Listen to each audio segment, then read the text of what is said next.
Senhor presidente, senhoras e senhores senadores, senhor presidente, eu quero usar da tribuna hoje para fazer 3 registros o mais rápido que eu puder. O primeiro é muito triste, registrar esta moção de pesar pelo falecimento, no dia 27 de setembro, do cineasta baiano Guido Araújo, aos 83 anos. Guido nasceu na cidade de Castro Alves, no Recôncavo Baiano. Escreveu uma importante página na história do cinema da Bahia e do Brasil. Cineclubista, cineasta, professor, formador de uma geração de cineastas. Foi o idealizador da Jornada Internacional de Cinema da Bahia, que chegou a ser realizada durante 40 edições, portanto, 40 anos, praticamente, dada a sua obstinação e persistência, muitas vezes, quase sempre, com poucos recursos e quase nenhum patrocínio, devido ao seu caráter independente e cultural. Guido também dirigiu filmes focados no interior baiano, como Maragos de Pinho, Feira de Banana, A Morte das Velas do Recôncavo, Lambada em Porto Seguro, Raso da Catarina e Festa de São João no interior da Bahia.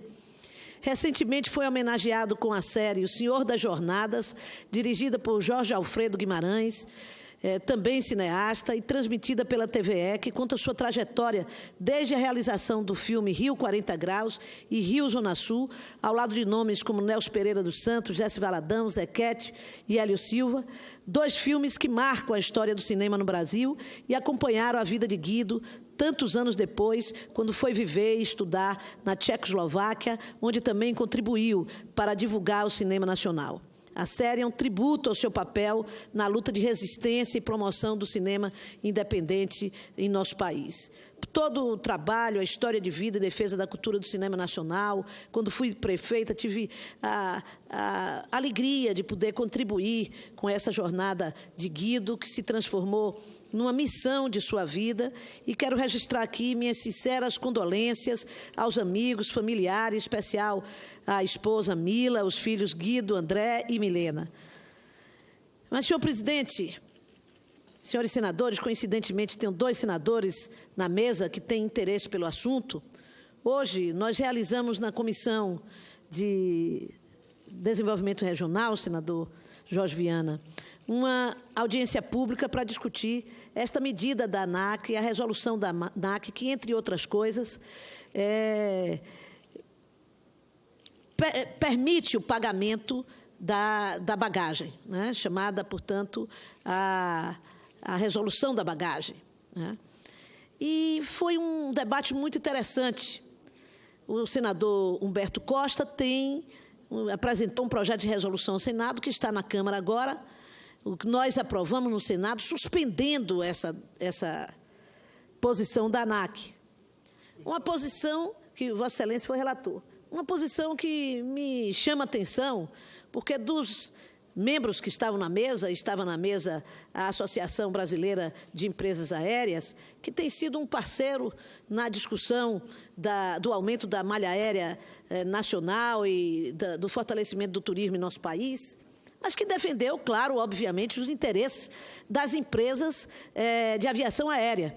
Eu não sei quem defendeu mais esses interesses, se a ANAC ou os empresários.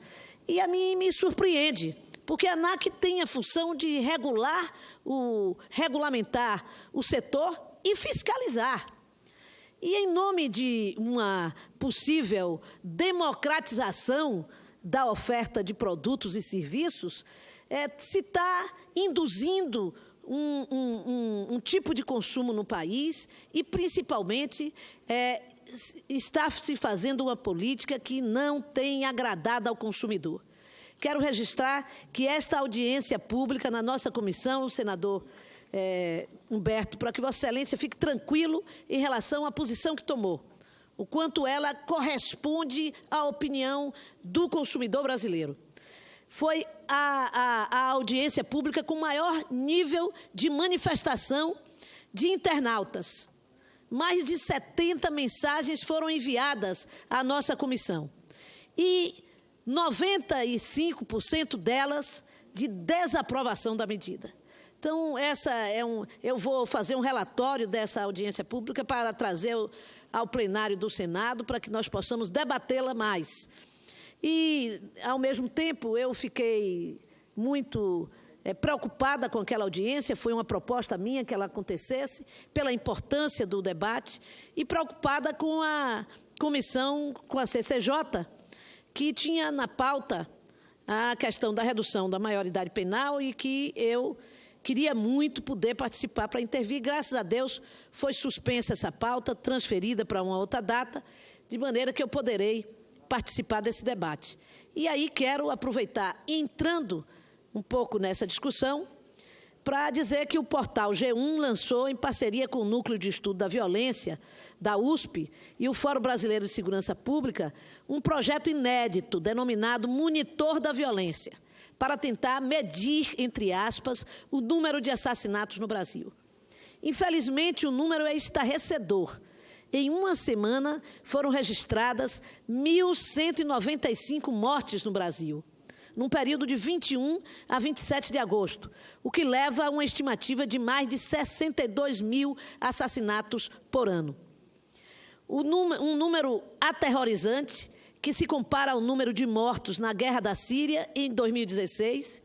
E como já estamos há algum tempo alertando este Senado, no relatório da CPI do assassinato de jovens que presidi e teve a relatoria do senador Lindbergh Farias, essa é uma situação sobre a qual o Brasil não pode continuar calado. O levantamento contou com a participação de 230 jornalistas que apuraram dados e escreveram sobre a história dessas mortes em mais de 500 cidades brasileiras.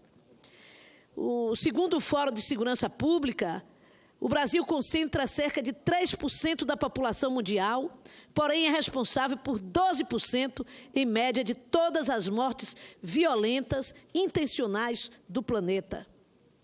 É uma situação de calamidade pública. E como nós vimos na CPI do assassinato dos jovens, a maioria dos homicídios tem como vítimas jovens do sexo masculino, negros, moradores da periferia. O próprio indicador do GI confirma esse perfil, ao mostrar que no período pesquisado, do total de vítimas, 89% são homens, especialmente jovens, entre 18 e 25 anos, 33% do total, e negros, que correspondem a 2/3 das vítimas em que a etnia é informada.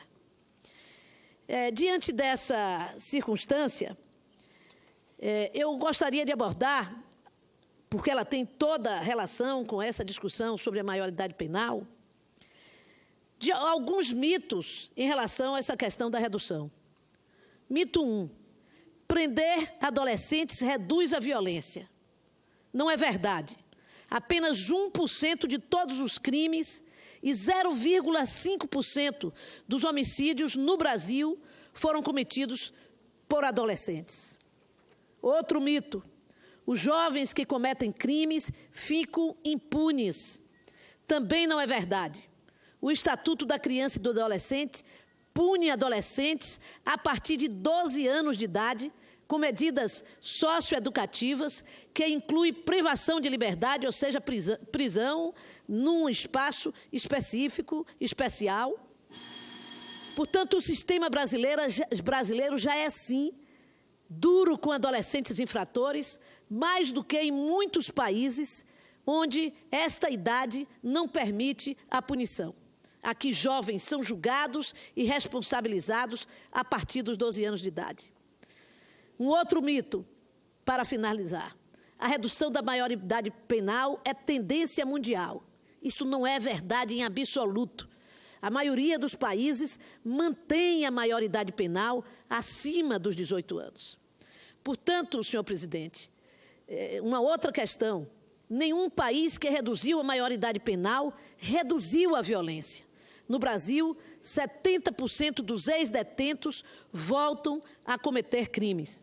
O que, na verdade, nós precisamos, o caminho a ser indicados, que esses indicadores de violência apontam para nós enfrentarmos essa situação, é que o caminho é investir no sistema socioeducativo, conforme já preconiza o SINASE, que é o Sistema Nacional de Atendimento Socioeducativo, que tive a oportunidade de ser uma das relatoras no Senado Federal quando da sua aprovação. O caminho ainda é investir mais em educação.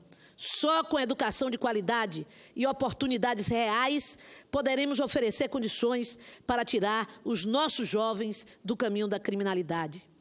O foco de políticas públicas tem que ser voltados ao combate à criminalidade, na prevenção precoce e no estabelecimento de programas voltados à estabilidade familiar, para ajudar a reduzir a negligência no meio familiar e a insegurança na primeira infância. É também necessário focar na prevenção à saúde e na oferta de oportunidade de lazer, cultura, esporte e empregos aos jovens. Finalizando, senhor presidente, os adolescentes estão em formação. Colocá-los em sistema prisional superlotado em condições desumanas não levará à sua recuperação. Vamos assumir o Congresso Nacional e todas as estruturas de governo desse país a responsabilidade que nós temos pela Constituição de zelar pela infância e adolescência e juventude deste país. Muito obrigada. Cumprimento Vossa Excelência, senadora Lides, e passo imediatamente a palavra para o senador Humberto Costa. Eu sou o próximo inscrito e escrevi já o senador Zé Medeiros, que pediu. Está como comunicação inadiável, mas somos poucos. Vossa Excelência vai poder falar também com o orador inscrito. Com a palavra, o líder Humberto Costa.